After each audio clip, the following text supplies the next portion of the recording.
ಸಜ್ಜನ ಬಂಧುಗಳೇ, ನೊಂದ ಮನಸ್ಸಿಗೆ ಸಂಜೀವಿನಿಯಾಗಿರುವ ಈ ಧ್ವನಿಗೆ ನಿಮ್ಮದೊಂದು ಲೈಕ್ ಇರಲಿ. ಮನುಷ್ಯನಿಗೆ ಬಾಯಾರಿಕೆ ಆದಾಗ ಹನಿ ನೀರಿಗೂ ಬೆಲೆ ಇರುತ್ತೆ.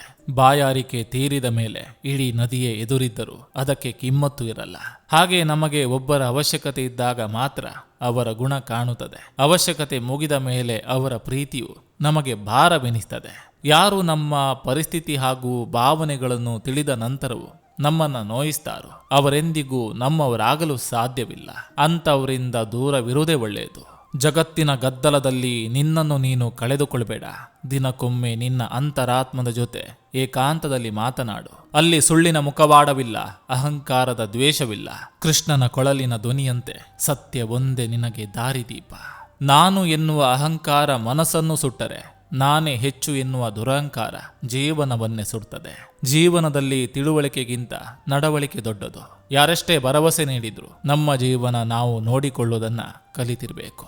ಯಾರಿಗೆ ಒಳ್ಳೇದು ಮಾಡಿ ಏನಿದೆ, ಕೊನೆಗೊಂದಿನ ಕೆಟ್ಟವರು ಅನ್ನೋ ಪಟ್ಟ ಕೊಟ್ಟೆ ಕೊಡ್ತಾರೆ.